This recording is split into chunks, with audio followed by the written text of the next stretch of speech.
કેન્દ્રીય બજેટ પર આણંદના સાંસદની પ્રતિક્રિયા। ગુજરાત ફર્સ્ટ પર મિતેશ પટેલની ખાસ વાતચીત। જણાવ્યું કે આ બજેટ સામાન્ય લોકોના હિતમાં છે। આઈટી ક્ષેત્રના ખેડૂતો માટે જ રજૂ થયું। ગુજરાતને એક નવી એમ્સ મળશે। ગુજરાતને ઘણી નવી સેમી હાઈ સ્પીડ ટ્રેનો મળશે। બજેટમાં 2047 સુધીમાં વિકસિત ભારતનું લક્ષ્ય। इस वक्त मेरे साथ गुजरात के आणंद से सांसद मितेश भाई पटेल हैं। सर, आज बजट पेश हुआ है, इस बजट को कैसे देखते हैं? વિકસિત ભારત જે રીતે પ્રધાનમંત્રી નરેન્દ્રભાઈ સાહેબ, વિત્ત મંત્રી નિર્મલા સીતારામનજી જે રીતે દેશ માટે હર હંમેશ બજેટ આપી રહ્યા છે, આ વખતે બજેટમાં ફિશર્સમેન હોય, પશુપાલકો હોય, ખેડૂતો હોય, કેન્સર પીડિત પેશન્ટો હોય, એ માટેનું આ બજેટ છે। પશુપાલકો વધુ ને વધુ એમની આવક મળી શકે એટલે એનિમલ હસબન્ડરીને આ બજેટમાં જોડી લીધેલું છે। પશુપાલકો આત્મનિર્ભર બને એ માટેનું આ બજેટ છે। ખેડૂતો માટેનું કે ખેડૂતો માટેને પોતે પ્રાકૃતિક ખેતી તરફ જાય, રસાયણયુક્ત જે રસાયણો છે ઓછા ઉપયોગ કરી અને ખેત પેદાશોમાં વધુ ને વધુ એમને ઇન્કમ થાય એ રીતનું આ બજેટમાં આવરી લેવામાં આવ્યું છે। અને ચંદનના ઝાડ વાવવાથી માંડીને ઘણા બધા એવા વૃક્ષો છે કે જન ઔષધિ જે વૃક્ષો છે જન ઔષધિ ખેતરમાં પેદાશ કરે ને એના ભાવ ડાયરેક્ટ વધુ ને વધુ મળે એ રીતનું આ બિલમાં બજેટમાં આવરી લેવામાં આવેલો છે। આ બજેટથી જે જનમાનસ છે, જે નોર્મલ માણસો છે, ગરીબ અને ખેડૂતો છે, એ લોકોને વધુ ને વધુ કઈ રીતે ઇન્કમ મળે એ માટે આ બજેટમાં ખૂબ સારી રીતે આવરી લીધું છે અને એના ઘણા બધા પ્રોવિઝન્સ પણ રાખવામાં આવેલા છે, જેથી દેશ જ્યારે એક વિકસિત ભારત તરફ જઈ રહ્યો હોય ત્યારે બની શકે।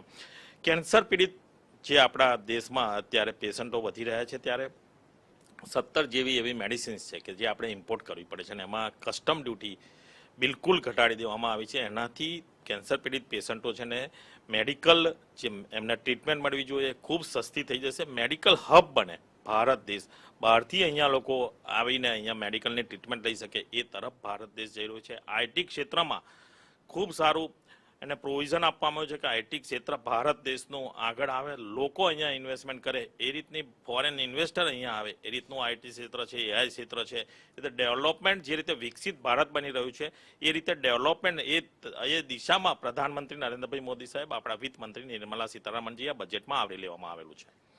क्या इस बजट से विपक्ष भी सेटिस्फाई है? क्योंकि कल खड़गे साहब ने आरोप लगाया था कि हमारी अर्थव्यवस्था बहुत नीचे जा रही है, अब 12 साल से राज कर रही है बीजेपी, अब हम विरासत का आरोप नहीं लगा सकती, तो क्या वो भी सेटिस्फाई है?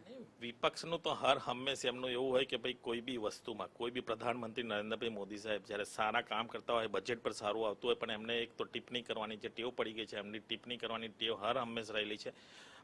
11 વર્ષથી પ્રધાનમંત્રી નરેન્દ્રભાઈ મોદી સાહેબ જે રીતે દેશ માટે વિકસિત રાષ્ટ્ર એકતા માટે, રાષ્ટ્રને સુરક્ષિત રાખવા માટે, વિશ્વમાં જ્યારે ઇકોનોમિક બધા વિકસિત દેશોની ઘટતી હોય, આપણા દેશની 11 નંબર પરથી 4થા નંબર પર અને જ્યારે 3જા નંબર પર જઈ રહી છે ત્યારે તમે વિચારો કે દેશનું અર્થતંત્ર કઈ રીતે વધી રહ્યું છે, દેશ ખૂબ આગળ વધી રહ્યો છે।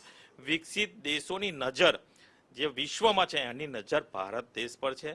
પ્રધાનમંત્રી નરેન્દ્રભાઈ મોદી સાહેબના નેતૃત્વમાં દેશ ખૂબ આગળ વધી રહ્યો છે। સૌ નાગરિકોને, દેશના સૌ નાગરિકોને સાથે રાખીને પ્રધાનમંત્રી દેશને વિકસિત કરી રહ્યા છે। रेलवे की बात की जाए तो गुजरात को क्या कुछ नया मिलने वाला है अब इस बजट के बाद? આયુર્વેદિક હોસ્પિટલ 3 જે દેશમાં બની રહી છે એમ્સ, એમાં એક જામનગરમાં આપવામાં આવે છે। 7 હાઈ સ્પીડ ટ્રેન પણ જે અમદાવાદથી મુંબઈ દોડી રહી છે એવી 7 હાઈ સ્પીડ ટ્રેન પણ ભારત દેશમાં આવતા વર્ષોમાં દોડશે એ રીતનું પ્રોવિઝન પણ આ બજેટમાં કરવામાં આવેલું છે।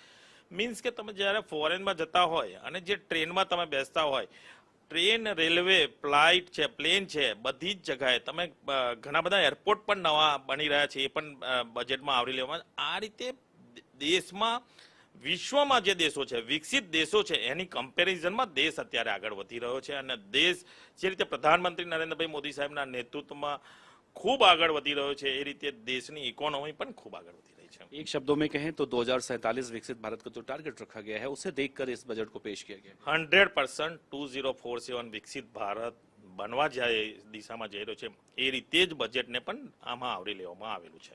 शुक्रिया सर बात करने के लिए। तो साफ तौर से 2047 विकसित भारत का जो लक्ष्य रखा गया है उसको देखते हुए इस बार बजट पेश किया गया है। कैमरा पर्सन गौरव के साथ देवनाथ पांडे, गुजरात फर्स्ट, दिल्ली।